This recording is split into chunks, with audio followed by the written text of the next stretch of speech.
Hello everyone and welcome to a brand new episode of the Sports Insight with your host Alamdar Khan. And yes, as you know, we give you information about sports from all across the globe. You guys can surely reach out to us on our social media handle, which is @Indus News Sports. That basically works both for Twitter and for Instagram. But anyways, we'll go to the headlines first. And yes, Pakistan managed to beat Zimbabwe on the third T20 by 24 runs on Sunday.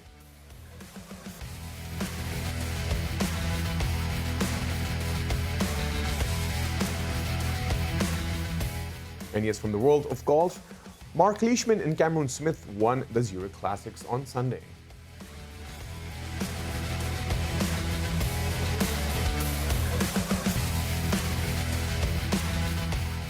And Manchester City won the Carabao Cup on Sunday by beating Tottenham 1-0 in the final.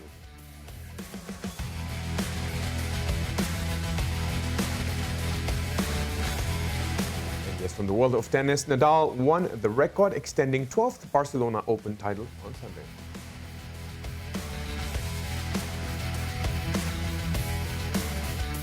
And yes, those were the headlines. And obviously, we talk about T20, we talk about Pakistan versus Zimbabwe. And yes, Pakistan finally managed to grab that victory. And the third T20, obviously, which was yesterday, which was Sunday, and they managed to do that. Not to forget that it was very, very intense innings. But yes, a lot of people in the nation, in the country, and obviously supporting Pakistan cricket team were really, really upset when it came to the second T20. But anyways, to discuss more of the insight of the world of cricket, we have with us an expert with regards to cricket, Benedict Permange. Welcome to the show. Thank you for having me. Great. So Benedict, we'll start off with obviously Pakistan grabbing that the third victory. Not to forget that, I still have my thoughts over the second T20, which was very, very critical for Pakistan cricket team. But yes, Pakistan even managed to grab that third T20 victory and now is actually grasping that or grabbing that series 2-1. So what's your overall take on how Pakistan actually managed to get there to begin with? Well, certainly let's start with the positives. I mean, Mohammad Rizwan, we in England knew nothing about him really prior to the tour last year. He performed fantastically then. He now is boasting a test average of more than 40, an average in 2020 international cricket of more than 40. And he really was the main reason at the top of the order that Pakistan were able to win the series 2-1. Everyone knows about Babar Azam, Fakhar Zaman. It's great for Pakistan to have another batsman who can fire at the top of the order and, if necessary, can bat right through the innings. Right. And looking into the, absolutely, I so understand the idea. Because if we look back into the first match, first T20, if we begin it from there, it was Mohammad Rizwan who actually took it 82, not out till the end. And not only that, obviously, it was a very, very tricky innings when it came to the second T20. And, Pakistan not even managing to score that 99. They were all out for 99, which is obviously the unpredictability of Pakistan. And a lot of people were upset about it. But then came the third one. And I think Mohammad Rizwan is surely termed now as Mr. Consistent. I mean, he's done remarkably well. If you look at his last 11 matches in the format, he averages more than 100. Right. It's a run of form that, with the possible exception of Virat Kohli, no one has ever really done in that form of the game. He'll be knocking on the door of the world's top 10 when the rankings are announced later this week. I wouldn't take too much to heart the defeat in the second game. 2020 can be the greatest leveller. Zimbabwe have had their moments in the form before. You go back to defeating Australia in the World 2020 a number of years ago. They've beaten the West Indies. And take England, they've been upset by the Netherlands on a couple of occasions. So 2020, more than any other form, you are subject to having one bad day. Certainly Pakistani fans shouldn't be too disheartened. The fact that they roared back to win the third game on a similar pitch, they should be pleased that they've won what could have been a tricky away series 2-1. Right. I mean, I absolutely agree. When it comes to that emotional side for each one of us, it definitely gets there. It obviously gets to the idea because we all see it very critically. But as you said that, when it comes to how Mohammad Rizwan managed to grab, and be consistent about his performance. Not only that, obviously Babar Azam is putting his best, obviously, when it comes to his performance, him becoming the fastest player to reach 2,000 runs in the T20. I think that's also a phenomenal achievement. Not only that, he has he's on the top notch when it comes to the ODI top batsman. But when it comes to a team effort, because there were a lot of question marks that I'd surely want to ask, because when it comes to the instantaneous fall of wickets to begin with, then Pakistan cricket team kind of loses it. So what's your take on the middle order? Because we definitely have a lot of question marks, the big ones, to begin with, to understand that, why do we have that trickle-down effect for Pakistan? It's very difficult, especially in 2020 cricket, where there are two schools of thought. Number one is you put your big guns right at the top of the order. Rizwan's opening, Babar Azam, Fakhar Zaman, they're the three big names. Should you split them up in the batting order? If you look statistically, batsmen 1, 2, 3 in a 2020 game especially face the vast majority of the deliveries. Right. So you want to kind of top load the batting, but you then run the risk of a middle order collapse. It is very difficult, and especially in 2020 cricket, it's fairly difficult on the whole to be bowled out in 20 overs. So there's a real focus now on just once you're in, going at it from the word go. So these collapses do happen. Right. Fortunately, in the first game, Rizwan was able to really anchor the innings, despite the fact no one else really got going. Right. He was still there, and that's really what you need. He's also quite good at sort of adapting his performance. He obviously needed to stay in the first game, which he did superbly well. But as I absolutely agree, and sometimes when I talk to people about Mohammad Rizwan, it's not only now, but I think the amount of series, when I look back into maybe 2-3 tours that we actually had, I still think Mohammad Rizwan has actually improved himself, and he's now proving his medal. And in my opinion, I think if the future of Mohammad Rizwan for me is pretty much there as Babar Azam to begin with. He's done fantastically well. I mean, from not quite nowhere, but certainly speaking from the UK perspective, we knew very little about him. Obviously, Sarfraz was the wicketkeeper for a number of years, was an inspirational leader of the country, really galvanised the team.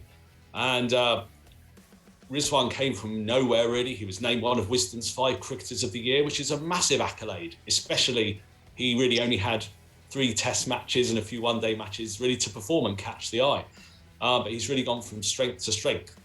And especially in the last year, it's been very difficult for players to string together consistent runs of form due to the nature of the fragmented nature of world cricket due to the pandemic. True, I absolutely agree. It is surely one of the toughest times, specifically when it comes to the world of sportsmen, because I think you just have to practice your brain enough to get there, because the pandemic has actually taken over not only the world of maybe cricket, but if we talk about football or any other sport, it has been very, very tough for athletes out there. Very difficult. And whether they're playing, in which case they're subject to bubbles for extended periods of time. We've seen players leaving the IPL due to the fact that they're just fed up with bubble life. Obviously, there's a worsening COVID situation in India as well. Right. And some players didn't play any international cricket for the best part of a year.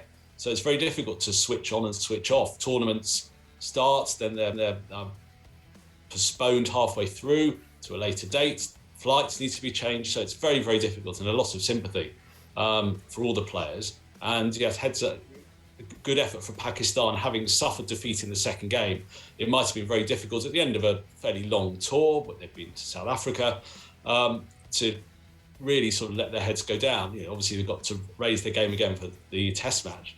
But it would have been easy for them to collapse in the third game, but to come back and win it, having suffered obviously a batting collapse in the second game, they'll be pleased with that. Right. But when we talk about Pakistan's collapse, looking at how they defeated the Proteas and they chased over 200 runs, and then the same Pakistan cricket team is like pretty much in a fix to even chase 118 runs for the victory. So obviously, yes, I totally understand and grasp the idea, because but yes, we still need to do a lot of effort when it comes to because we can't just completely rely on 2-3 batsmen. I think we still need to work more on the middle order, because middle order has a lot of pressure. I mean, I totally agree when we talk about starting the openers who would come 1 down, 2 down. Obviously, they do have pressure, but when it comes to the middle order, if they're unable to do so, then obviously, I think being all out at 99 is what really happens. That's maybe the joy of being a Pakistani cricket fan. You never quite know what you're going to expect. You go back to the World 2020 in England in 2009. No one really picked them to perform. They ended up winning it. Look at the Champions Trophy, again in England. No one picked them, and they ended up winning it. Go back to Imran Khan's Cornered Tigers. No one picked them to win it, and they did. So yes, here in England, we're we're used to kind of various lengthy troughs and lengthy peaks. But in Pakistan, it's very much a kind of, well, 1 week you're up, 1 week you're down. I think that as a Pakistani fan, you probably learn to take the rough with the smooth. You never quite know what you're going to see on the field any particular day. Right, I absolutely agree. And you know what? I literally think whenever it comes to Pakistan, obviously I take more Pakistan cricket team as the unpredictable team.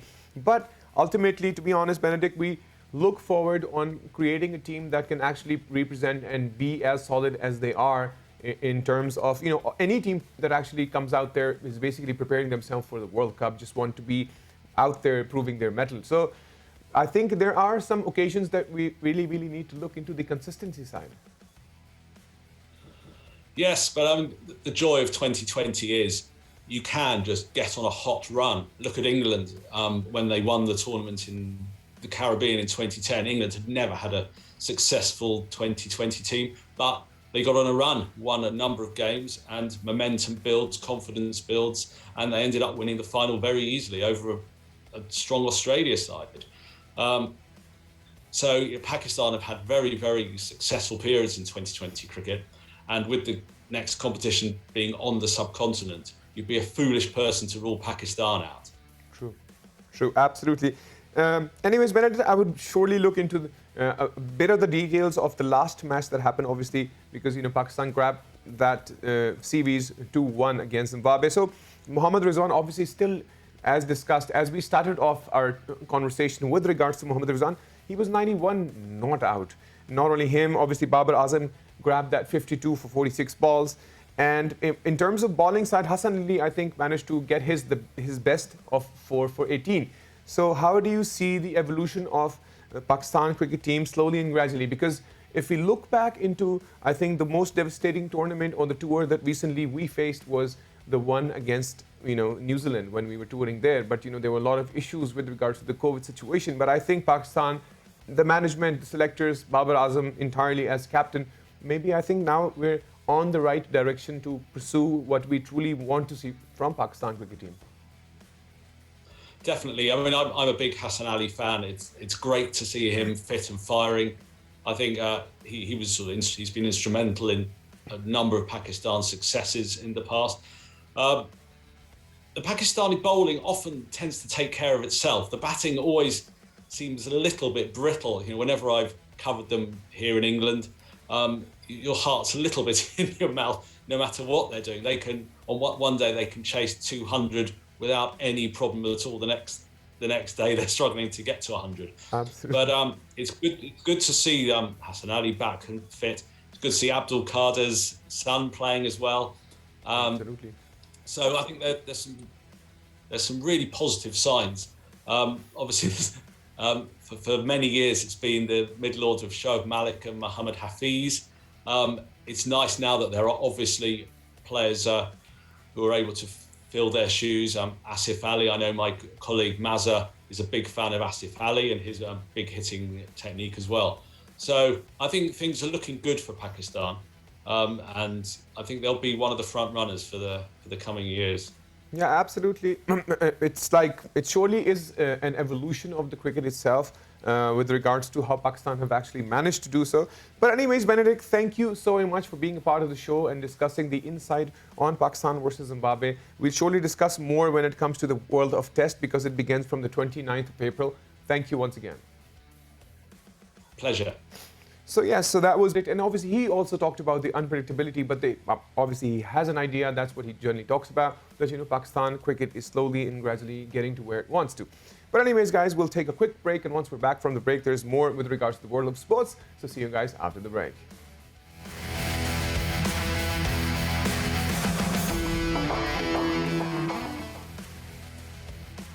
And yes, welcome back from the break. And before the break, we were discussing, obviously, Pakistan, how Pakistan managed to grab that series against Zimbabwe 2-1. But not to forget that, we surely talk about all sorts of sports.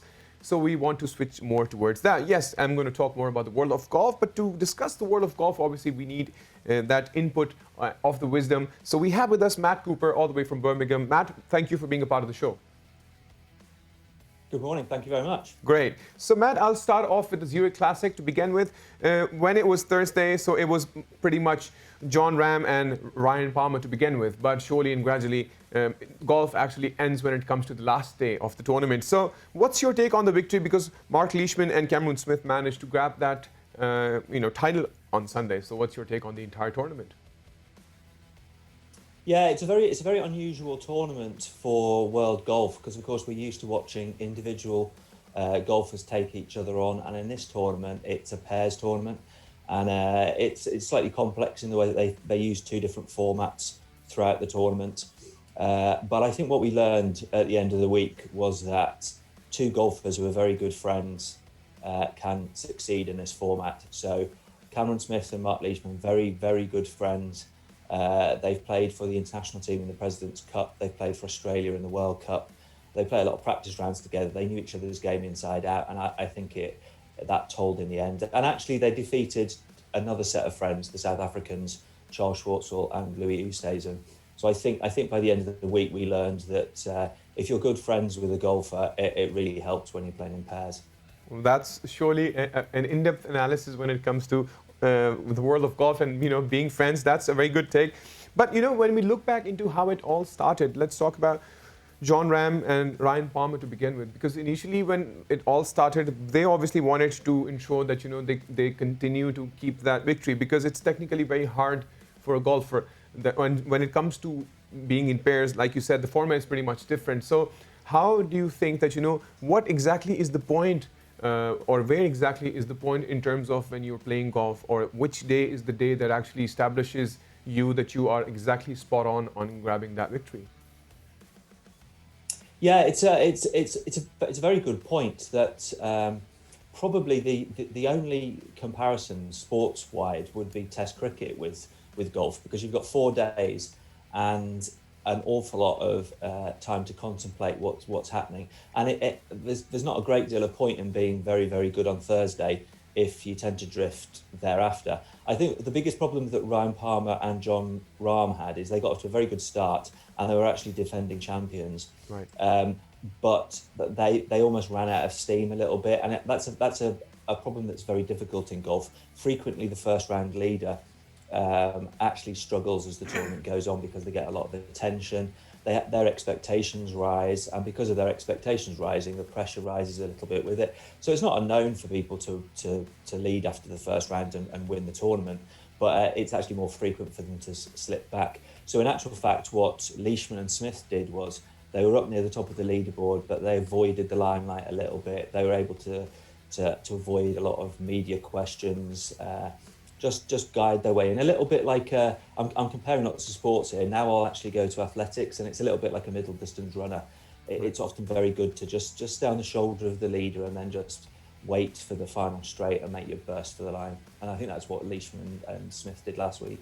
Yeah, and even if, as you mentioned, that they weren't really out there in the open when we talk about Thursday or even Friday, because I was looking into obviously all the news in terms of the leaderboard and stuff. But I think, people could see Ventura, stepping up, Victor Hovland. And a lot of people were there out there. People, and, everybody was talking more about them. And like you said, that Jon Rahm and Ryan Palmer were actually trying to defend their title. But, sometimes, because initially, and even now, I actually come to realization that, it's always the last day of golf that actually is there to prove where you stand. Yeah, I think it's a very good point. Again, you identified a golfer whose story is quite interesting with regards to this, and that's Chris Ventura and Victor Hovland. Hovland's very young, but has gained a lot of experience in the last couple of years. But his partner last week was his fellow Norwegian, Chris Ventura, who's very inexperienced at this level. And I think when they were in the lead after the first and the second round, and he'll have been very unused to the amount of media pressure that he had to deal with, and I think that would probably have impacted him a little bit. So yeah, again, Leishman and Smith, they're very used to that sort of thing, so they were able to sort of manipulate and guide their way through the tournament. And we often talk about Saturday being the moving day. So Thursday and Friday, the first and second round, is when players get themselves into a tournament. They then make a little move on Saturday, and then Sunday is just about finishing it off. It is again a lot like a middle distance run. Those first 2 laps, it's sort of nip and tuck. The penultimate lap, you get yourself into position, and the final lap, the final round, you make your attack. Right.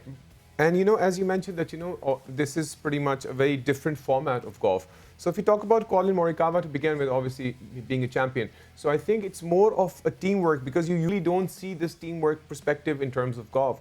But obviously he could not manage to get that. So how do we define as a golfer that and what exactly is the strategy? Because if it's like a pair, it becomes technically very difficult, because all the time when you practice golf, it's like one-on-one. Yeah, completely. And he made a very fascinating combination, Colin Morikawa. So he is a very steady player from tee to green. That's his great strength. He finds a lot of fairways, finds a lot of greens. He's not a big hitter. He's not a wild hitter.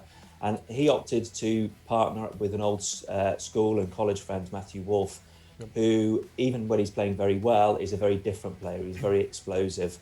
He hits the ball a long way, but a little bit erratically. Now, just to add some complication into this matter, they set this partnership up for the tournament last year. Of course, that got cancelled because of COVID restrictions. They maintained the partnership this year, but by this point, Matthew was actually in terrible form, and I think that impacted pretty badly on the team combination.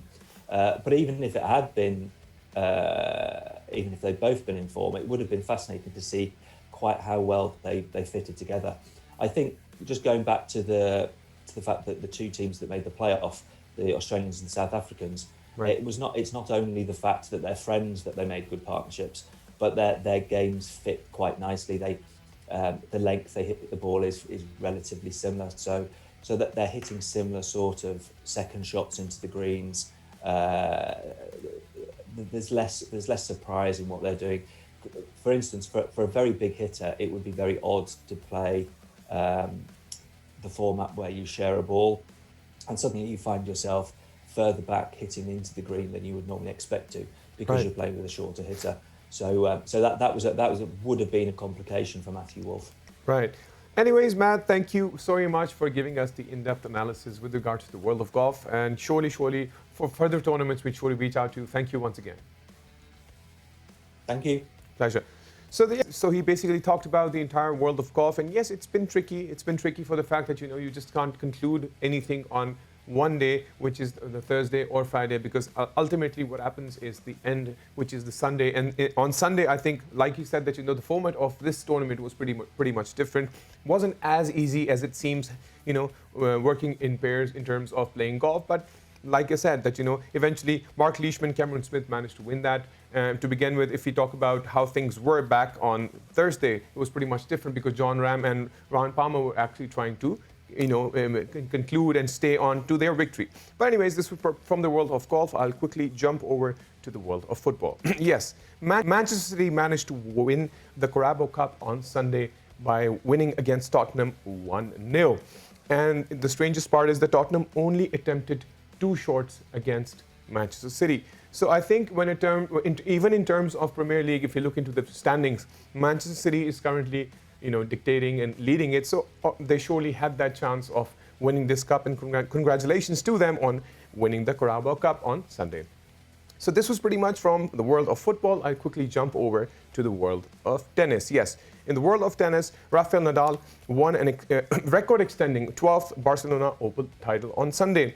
And he won against Stefano Tsitsipas 6-4, 6-7, and 7-5. And not to forget that, he obviously have this entire rivalry, and this is not the first time that they're facing. They also, when they were in Australia, they definitely had the tournament as well. So it's been an interesting journey in terms of the world of tennis. And it was Nadal's 87th ATP Tour title and his 61st clay court title. And when it comes to playing on the clay, it's surely faster. And when it comes to be faster, I think Rafael Nadal is perfectly the right person. So congratulations to him on getting a hold of this victory. Anyways, guys, if you want to reach out to us, you can on our social media, which is @Indus News Sports.